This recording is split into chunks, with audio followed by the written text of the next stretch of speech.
Good, ready? Yeah, I'm ready. I'm ready to go. Are you ready to go? At 14, I had no idea that the cute boy with braces and curly hair sitting in my first home group class would turn out to be the boy I'm standing in front of today. And whether or not I realised it right there and then, I had just found my happily ever after. But of course that wasn't the start of our love story. It was the start of the very best friendship I've ever known. I think I saw you in a dream or something. Don't know what you mean to me. As you all know, it's a story that's been in the making for just a few years now. Kicking off when this young Year 8 lass moved schools. And on day one of her new school, found this young lad sitting in her home group class. A boy she deemed, and I quote, kinda cute. But it wasn't for another few years before these Year 12s finally went on a first date. Well, Maddie calls it a date despite them being not quite a couple just yet, because a kiss was shared that night nonetheless. Well, if we were in a Disney movie, I'd tell you all that from that kiss onwards they were on like Donkey Kong, but that would be a lie and nowhere near as interesting as the on and off flame that flickered for the 4 years that followed. That it wasn't until 2017 that this romance was properly rekindled. And probably, possibly, definitely only then because Daniel needed someone to bring him food after he broke his leg. The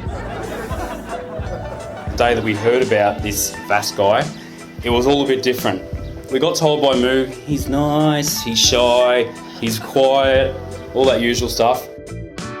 So we ended up meeting Daniel, and it looked like he honestly cared about Moo. There was no stupid brother instinct feeling in me at all. Moo, to this day, I have no idea how you lucked out so bad and scored Daniel. Do not let him go, you probably will not find another.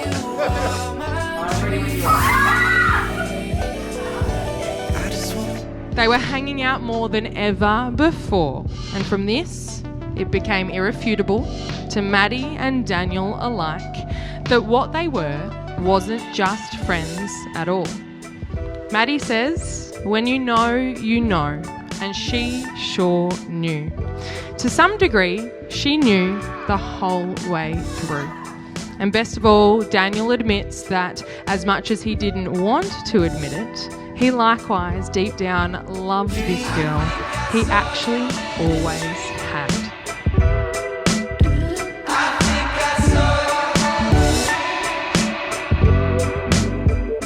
So in celebration of all of the above, what say we get these two married already? Let's hear it again for Maddie and Daniel.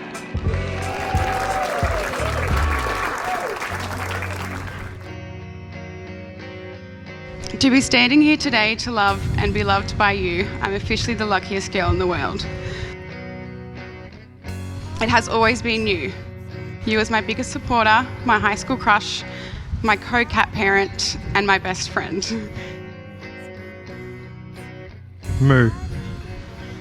From the girl who lived off cans of tuna because you had no money to the person you have become today, makes me so proud to finally call you my wife.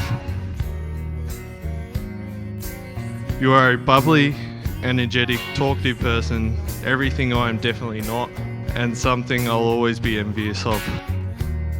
Your generous big heart and unseemingly unending patience has always felt like home to me. And today marks a lifetime of always coming home to you. Go on and make me cry.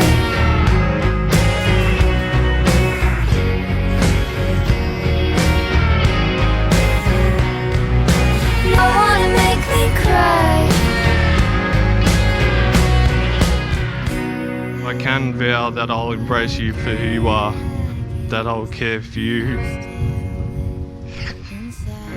and I'll always be there for you in the good times and bad times, and that I'll love you for as long as I live, always and forever.